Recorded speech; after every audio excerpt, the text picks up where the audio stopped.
지금 39분인데요. 우리 한 20분 동안 20분 동안 오늘 우리가 이 교재를 가지고 말씀을 볼 겁니다. 교재인데 이제 최근 거는 이렇게 책 등판을 보게 되면 이 아래 우리 세대라고 찍혀 있는 게 있어요. 이게 최근 거예요. 여기 없는 건 다 옛날 책이다 생각하시고 이렇게 교환 환불이 안 되니까요. 새로 구입하시면 될 것 같습니다. 아시겠죠? 그래서 요 뭐 큰 변화는 없고요. 성경 구절 몇 개 이렇게 약간 좀 논의 여지가 많아서 아니면 입장이 너무 다양하게 첨예한 것들이 있어 좀 빼고 이렇게 평행 말씀 그렇게 좀 수정했다 생각하시면 되고요. 여기 한번 넘겨보시면요. 앞에는 우리 당대 세계복음화 하면서 우리가 뭐 발자취에 대해서 어떻게 이 성경의 복음과 성경의 전도 또 당대 세계복음화, 그러니까 당대 세계복음화라는 말과요 혼용하는 말이 우리 세대 세계복음화예요. 그래서 우리는 이런 명칭이 그러니까 왔다 갔다 하는데 우리 뭐 편한 분들은 그냥 당세복 이렇게 말을 해요. 당세복. 저도 처음에 이게 이해가 안 가가지고 전 당대복으로 이걸 이해해가지고 당대 대학복음화 이렇게 제 사역이 대학이었기 때문에 늘 이렇게 이해를 했어요. 하다가 어느 날 당세복이구나라고 들어왔어요. 이게 전도사인데 교역자였는데 부교역자였는데 그 단어가 안 들어왔어요. 그 누구도 몰랐던 단어고 이 단어가 우리에게 안착되기까지 많은 성도들이 이렇게 나가기도 하셨고 들어오기도 하셨고 많은 이것을 그냥 아버지 그러면 아버지는 단어가 그냥 이렇게 아는 게 아니잖아요. 살아가면서 알아지는 부분이 이렇게 있지 않습니까? 그래서 그런 과정도 교회에 있었다 생각하시면 되고요. 그래서 보면 그 성경의 복음과 성경의 전도와 당대 세계복음화 요 세 개가 우리가 가지고 있는 중요한 기둥이다 생각하시면 되고요. 그리고 뭐 그 내용들 페이지가 안 적혀져 있는데 쭉 넘어가서 저자의 글이라고 있습니다. 그래서 조 목사님이 거기서 어떤 본인 중심을 이렇게 썼고요. 그리고 쭉 넘어가면은 13페이지 정도의 페이지가 안 나와 있는데 이런 목차가 쭉 나와 있어요. 보이시죠?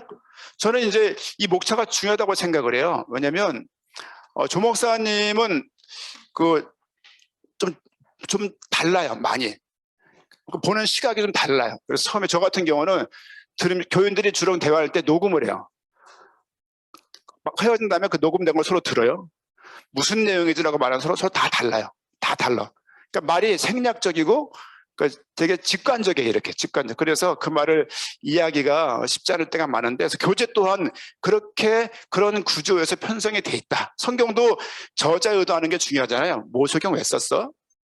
모세오경도 그리스도 목적적으로 기록되었어? 이런 물어본 전 한 적이 있거든요. 이미 오래전에 하고서 답을 내고 이제 넘어갔던 적이 있는데 이 12강 내용도 이 제목 정도는 그냥 쑥 외울 수 있잖아요. 그렇죠? IQ가 다 한 40에 넘으면 다 외울 수 있는 내용들이기 때문에 근데 이게 헷갈려요. 헷갈려서 12강 내용을 좀 이렇게 기억하는 정도 내에서 시간 되는 데까지 길지 않게 내용을 잠깐 정리해 드리겠습니다. 박 목사님 계속 말씀하시겠지만 성경은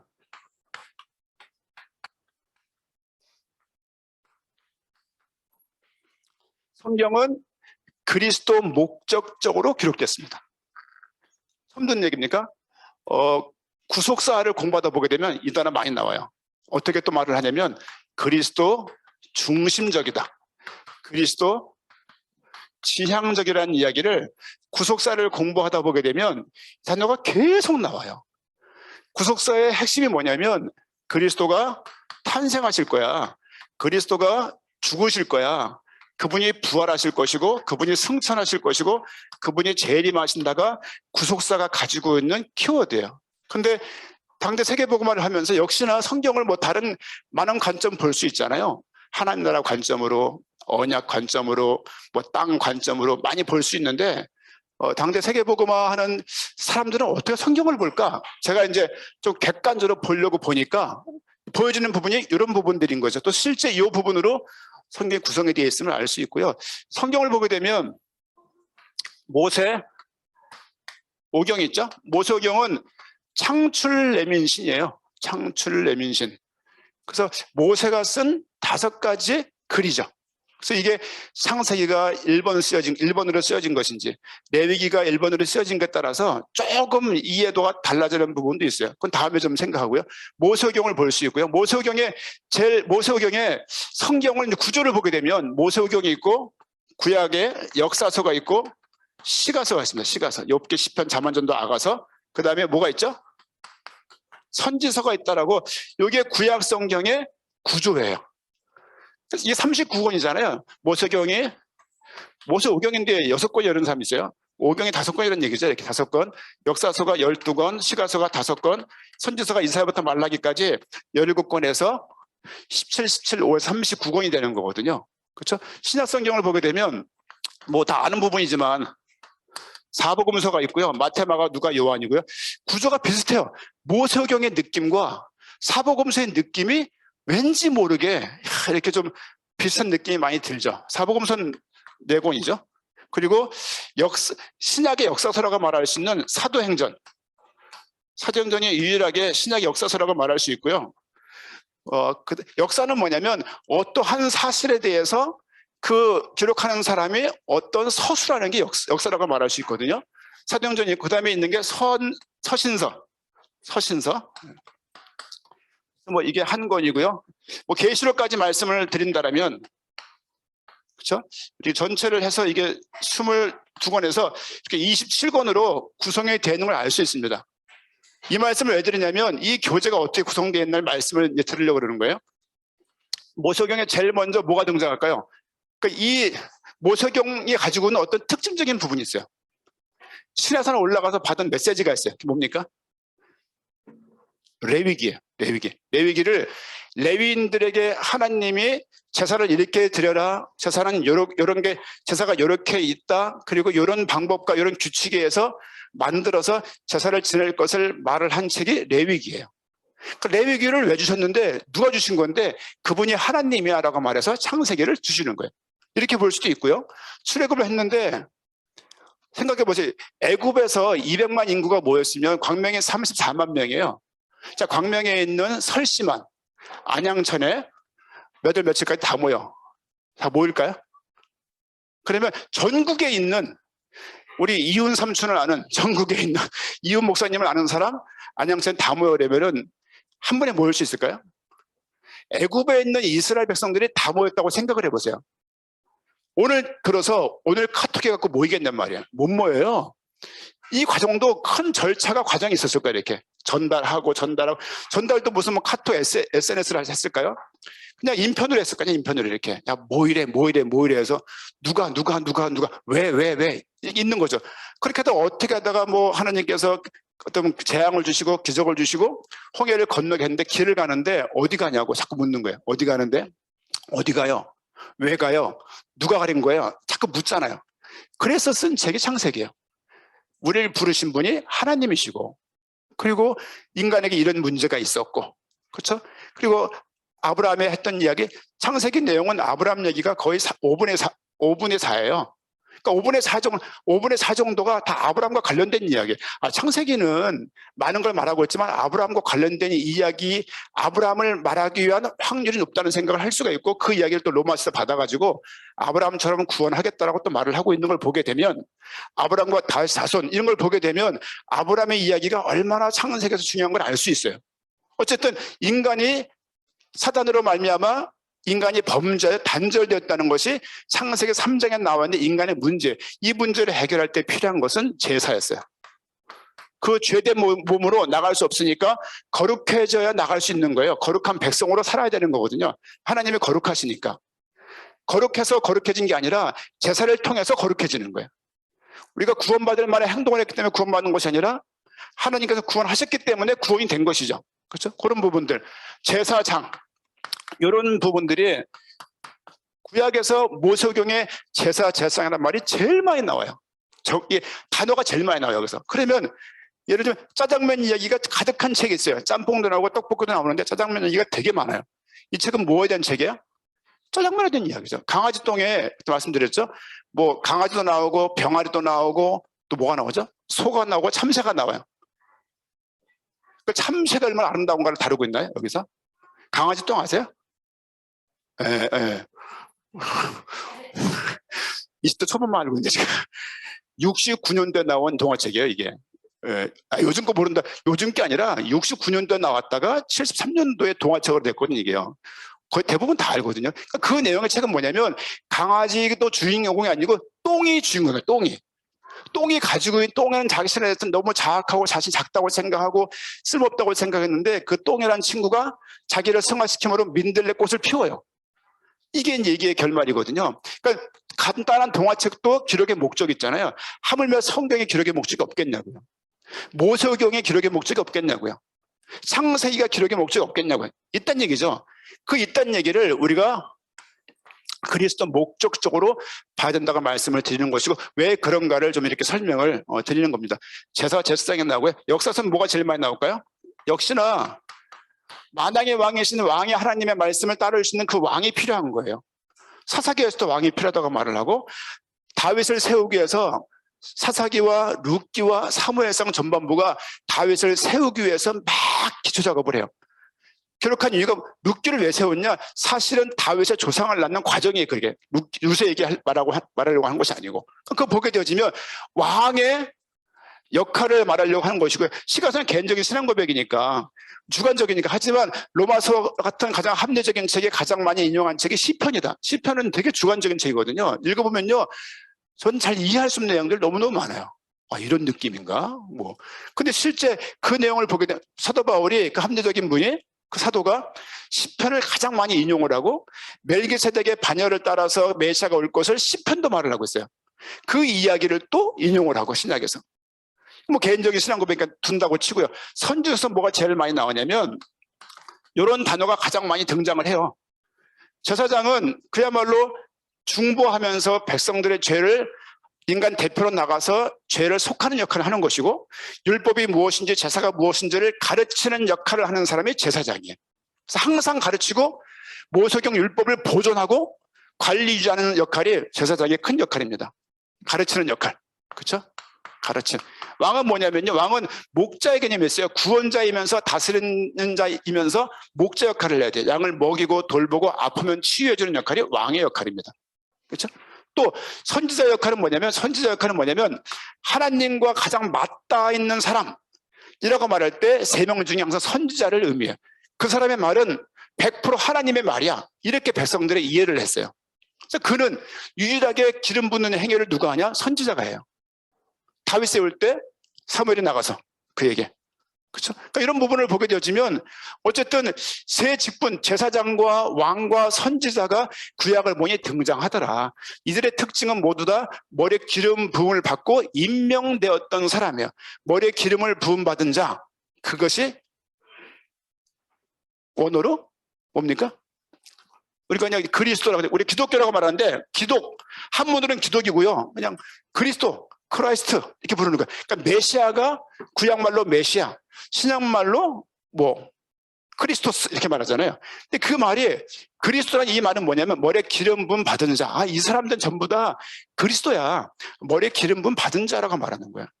이게 무슨 의미냐? 머리에 기름 부음 받다는 무슨 말이냐면 임명했다, 선택했다, 지명했다. 두 번째 의미 성별했다, 구별했다.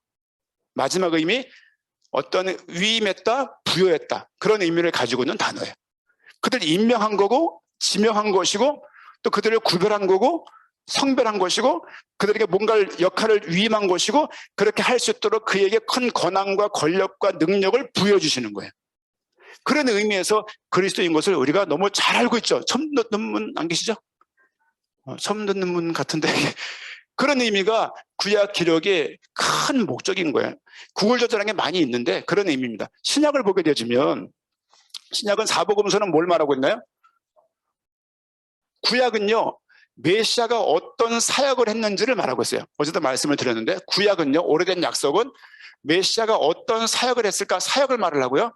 신약은 뭘 말하고 있냐면, 그러면 메시아가 누구냐, 이 말을 하고 있는 게 신약이에요.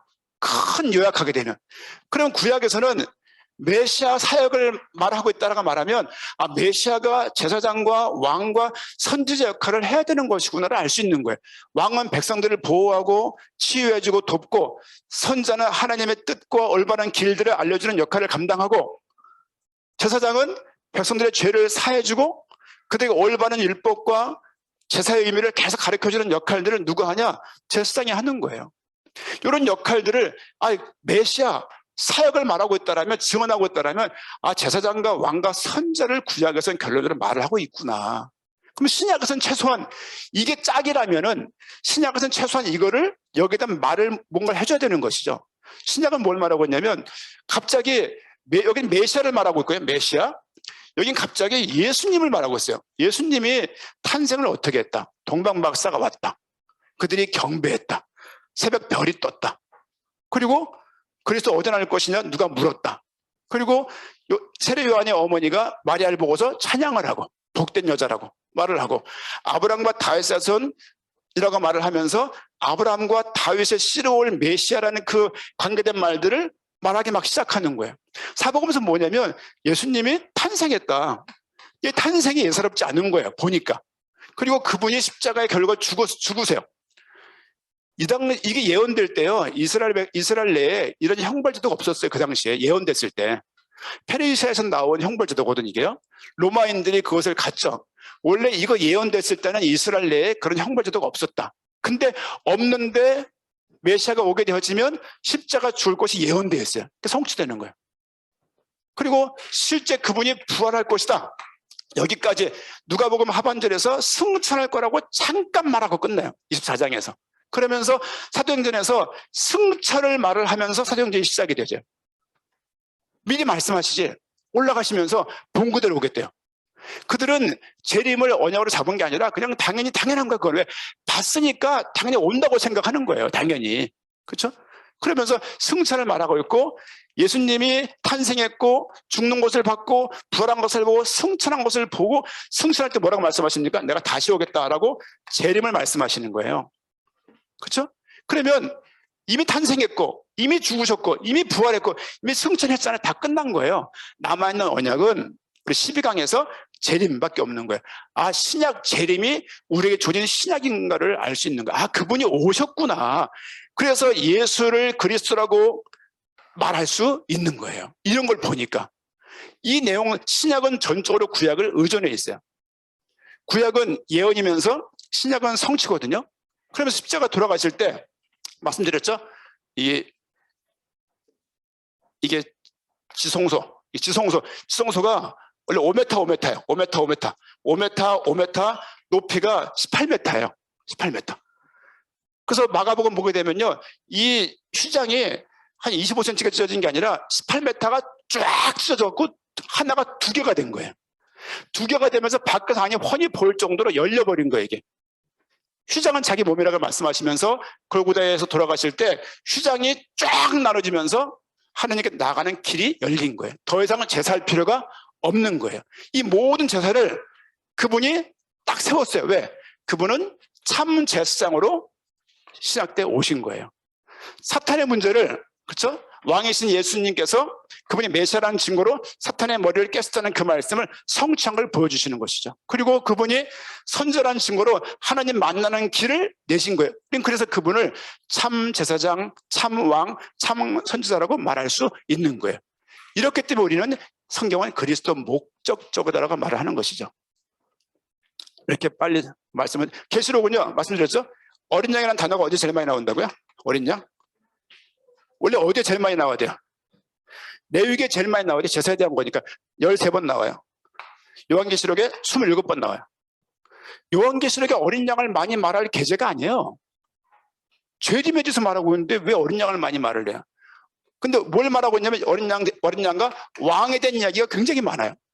역사서도 아닌데 요한계시록에서 왕이라는 얘기가 많이 나온다고요. 왜?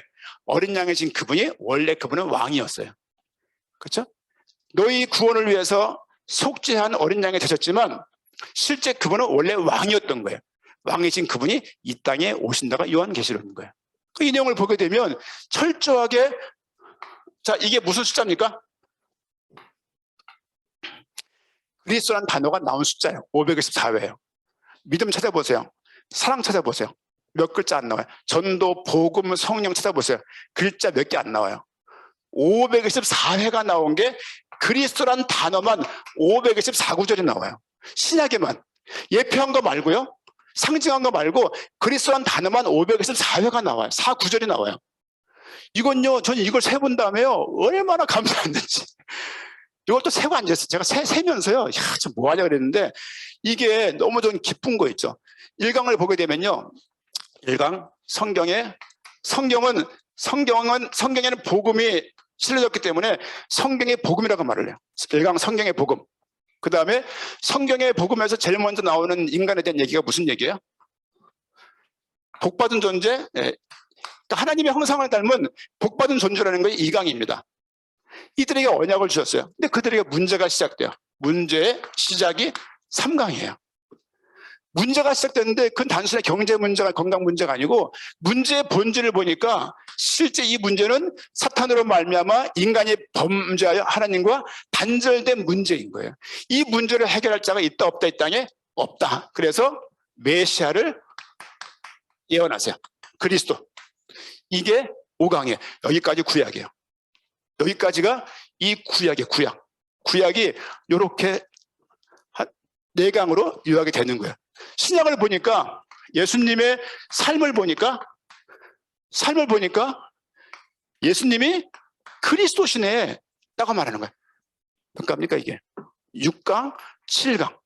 예수님이 그리스도니까 6강, 7강, 8강에서 예수님을 그리스도로 믿는 믿음에 대해서 말하고 있는 게 8강이에요. 예수님을 그리스도로 믿는 자가 할 수 있는 고백이 뭡니까? 그때 비로소 예수 그리스도라고 말하는 거예요.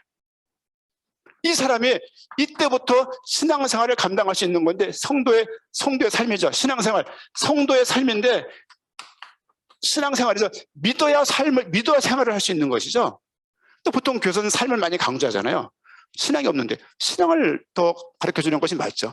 그 다음에 오는 것이 11강 성경의 전도. 12강 목사님이 그런 말씀하세요. 재림도 언약입니다. 재림도 언약입니다. 그렇죠? 주의 재림에 대해서 말하고 있는 게 12강의 내용입니다. 이게 이렇게 구성이 되어 있어요. 이렇게. 우리 교회도요. 12강 다 아는 것 같잖아요. 다 알기는 1강이 뭔지도 몰라요. 대부분 다. 그냥 다 들었는데 안다고 생각하는 거예요. 그러면서 남들 교회 만나서 뭐라 그러는데 실제 몰라요. 안다고 생각하는 사람을 당신이 모른다는 것을 가르쳐주는 게 가장 어려운 것 같아요. 이게. 그러니까 말씀을 듣게 하는 수밖에 없는 거예요. 또 몰라 그러면 그때 관계 끝이잖아요. 이제. 그러니까 그냥 근데 막상 우리도 복음이 깊어진다는 말이 얼마나 귀중한 이야기인지. 그렇죠? 이 12강 내용을 오늘 오후 4시까지 전달해 드리고자 합니다. 성경의 복음이 기록되어 있다. 뭐가 처음 나왔다고요? 복받은 존재 인간에 대해서 형상을 닮았다. 왕적이면서 영적이면서 자녀면서 언약적인 존재로 창조되었다가 2강의 내용입니다. 문제가 시작되고 문제 본질을 보게 되고 이 문제를 보니까 해결할 수 없어요. 그러니까 메시아를 하느님께서 약속할 수밖에 없는 거예요. 이게 다 구약의 내용이에요. 역사서와 선지서가 그걸 말하고 있는 거예요. 전체가 다. 그러면 신약이 시작됩니다. 예수님이 탄생하셨고 죽으셨고 부활하고 승천한 걸 보니까 이분이 예수님이 그리스도시네. 그 예수님이 그리스도라고 믿고 살아야 되는 거 아니야. 근데 이 사람을 엘리야라고 예레미야를 자꾸 다르게 얘기하는 거예요. 예수님을 그리스도 믿는 사람이 고백할 수 있는 게 예수님이 그리스도라고 말할 수 있는 거예요. 예수님이 그리스도 일을 하신 거예요. 그분을 나는 주로 믿는 거예요. 주 예수 그리스도. 그렇죠? 성도가 그때부터 신앙생활이 시작되는 거예요. 뭘 퍼주고 섬긴다고 되는 게 아니라 복음이 들어가야 돼요. 복음이. 그렇죠? 그 다음에 성경의 전도, 합당한 자, 평안을 받을 자, 또 주의 재림까지 내용이 진행될 것인데 목사님이 자유롭게 시간을 보시면서 인도해 주실 것입니다.